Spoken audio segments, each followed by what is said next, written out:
Blessings and welcome everyone, Nico here, and in today's video we are talking all about poltergeists. What poltergeists are versus what poltergeists are not, how to know when you're dealing with a poltergeist versus, say, a ghost or an elemental or some other paranormal encounter, as well as how poltergeists come about, where poltergeists come from, how they operate, and how to deal with them. To start, we do have to get it out of the way that a poltergeist, in spite of the term meaning noisy ghost, is not actually a ghost. And so that's already very, very confusing, because sometimes when you are dealing with certain entities or certain beings, the first thing you have to understand is that not all entities and not all beings have the level of sentience or have a soul in which we can engage and interact with or make some kind of meaningful connection to. And a poltergeist, in that sense, well, it does not have a soul. It does not have the level of sentience that one can have a meaningful connection or engagement with in any way, shape, or form. Poltergeists are seen as noisy ghosts because they are extremely active when it comes to pulling focus, pulling attention, or eliciting outcomes or situations that, we would see as extremely hostile or, frightening or just unsettling. The moving of furniture, the throwing of objects, the breaking of windows, the slamming of doors. Poltergeists themselves tend to operate on triggers and facilitate triggers in order to create energies that they are looking for to sustain themselves. And so they may trigger a situation, or when they don't get what they want, punish or attack until that energy or that circumstance remediates itself according to their desire. This can sometimes show up in a situation where a poltergeist is attempting to change the emotional or the spiritual atmosphere of a person or a space to feel more at home for them. And this is a huge problem, not only for the fact that it's somewhat parasitic and it is extremely oppressive, but also because poltergeists themselves are extremely single-minded or extremely focused on to a very narrow emotional spectrum. They do not really have any kind of multidimensionality to them in that regard. And so a poltergeist is an entity that really only thrives in one or two types of emotional or spiritual states. And in order to preserve itself or to have things work to its design, it will attempt to force situations into that emotional or into that spiritual state. And more often than not, it's the energy of fear or maybe the energy of excitement. And then as the alternative, they will take the energy of the emotional desire or the fixation that they have. So it's one or the other. They're going to want to excite or create fear in a situation, or they are going to want to create their craving. So if you are a medium or you are psychic, then you may find as well that trying to engage or communicate with poltergeists, that's actually pretty hard and can also be a bit of a waste of time. Again, because if you are dealing with a ghost, you're going to be able to have a meaningful conversation, but not with poltergeists. Poltergeists themselves are actually more akin to thought forms than anything else. In fact, you can actually think of a poltergeist as a more complex thought form or a more sophisticated thought form in that way. Not unlike, say, a tulpa or a servitor, for those of you who are familiar with those terms. If you want a bit more review on what thought forms are and how thought forms are created, I'll leave a link to that video in the down bar below for you, and you can check that out after this one, and it'll get you up to speed really fast if I start saying things that might need a bit more clarification for you. So if poltergeists are not ghosts and they are closer to thought forms, why do they behave like ghosts? Why do they feel like ghosts? Why are they so intimate and active and dynamic? Well, that is because poltergeists themselves are creations that are more like offshoots or fractals, or for those of you familiar with the Japanese term, a bunshin, which is going to be taking on a lot of the essential nature of the creator or creators, or those or that which spawned that fractal or that offshoot.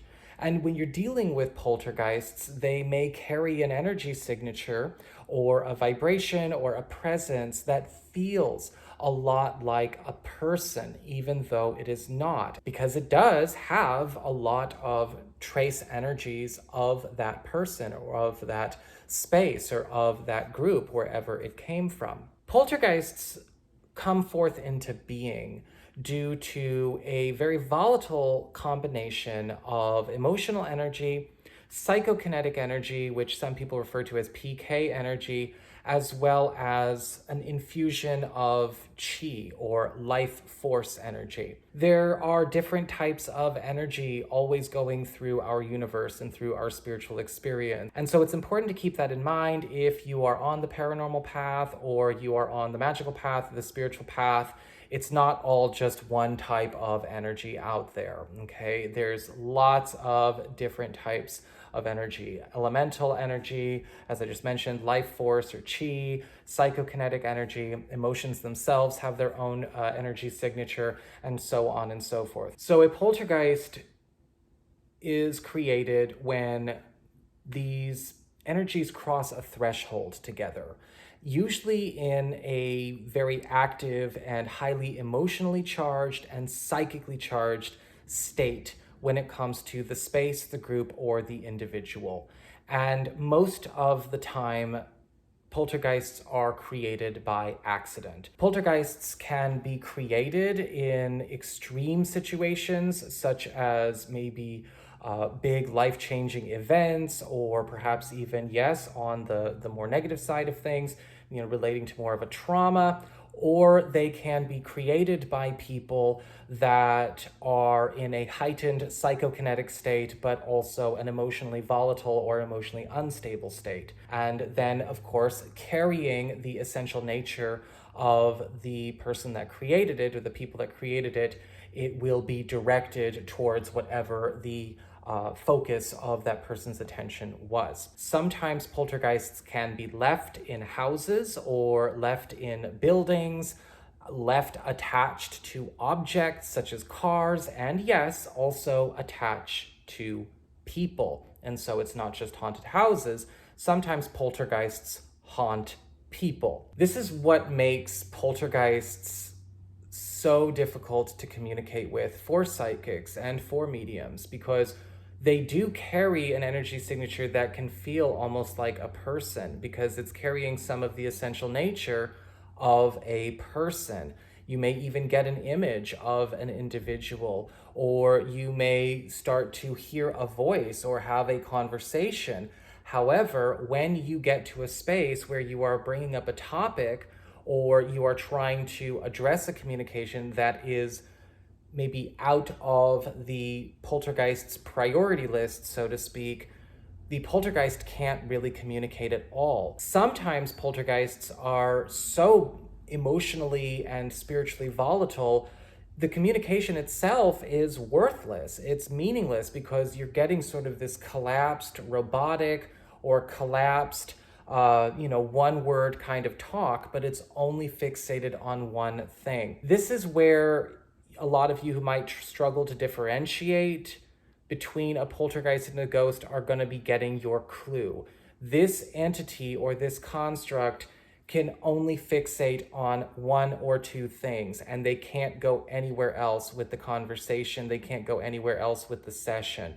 And because there is also this challenge or this limitation that comes when the poltergeist may be actually trying to apply pressure or triggers to you in order to get that energy or to get their desire, you may find that you are getting blocked as well in the reading. And so that's where you've got to be ready to protect yourself. You've got to be ready to dismiss, shut it down. Okay, no more session today. We've got a poltergeist. It's just time to shut it down, clear it out, and move on with our lives.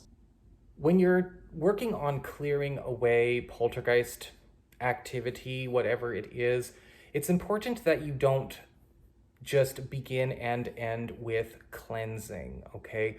Because an ordinary regular cleansing, such as with sage all by itself, or maybe with sound, such as singing bowls or tones or salt, is only going to deal with the energy that is already present. I do have a spirit purging, spirit clearing powder recipe that I've also included on this channel. I'll leave a link in the down bar below. That can be burned like an incense. It's actually very, very strong, especially when it comes to not only clearing, but also detaching and releasing things from the space. And you can make it out of, herbs you have in your spice rack.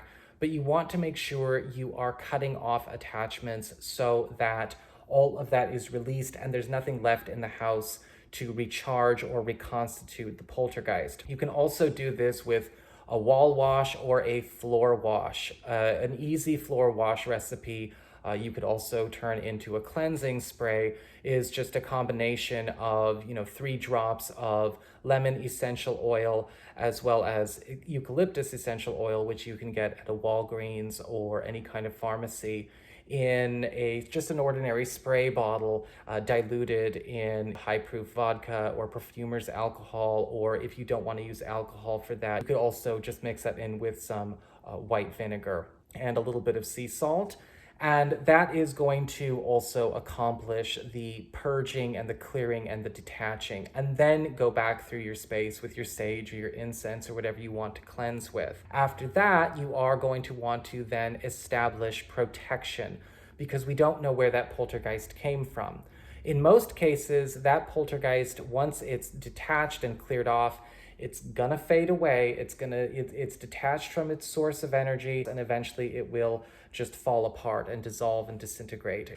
But for situations where maybe a person is continuously sending energy to feed this poltergeist, or the creator of the poltergeist is still, for whatever reason, maybe still sending energy towards that person or sending energy towards that space, you are going to have to establish some protection wards around as well. This might require you anointing your property or sprinkling some kind of protective powder across your doorstep or around your house as well, which that spirit clearing powder is also geared for. You're going to want to find a way to reset and seal off your space, and then you'll find that that poltergeist activity has finally shut down.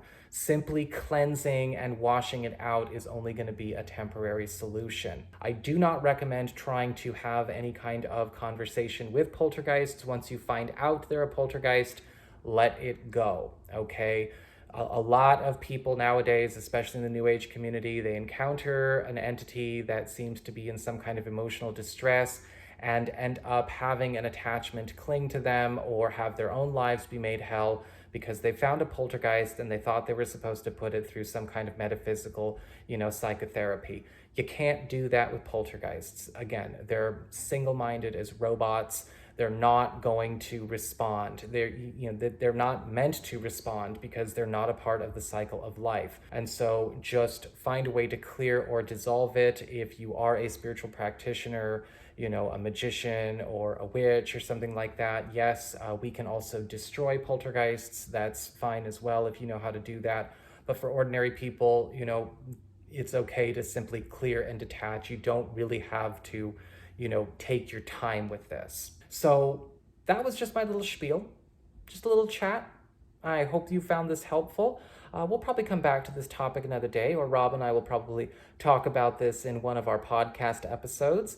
If you have any questions about poltergeists or thought forms, please leave a comment in the down bar below. And don't forget to like, share, and subscribe. I appreciate it. And of course, engagement helps this channel out a lot. And I will see you all again later.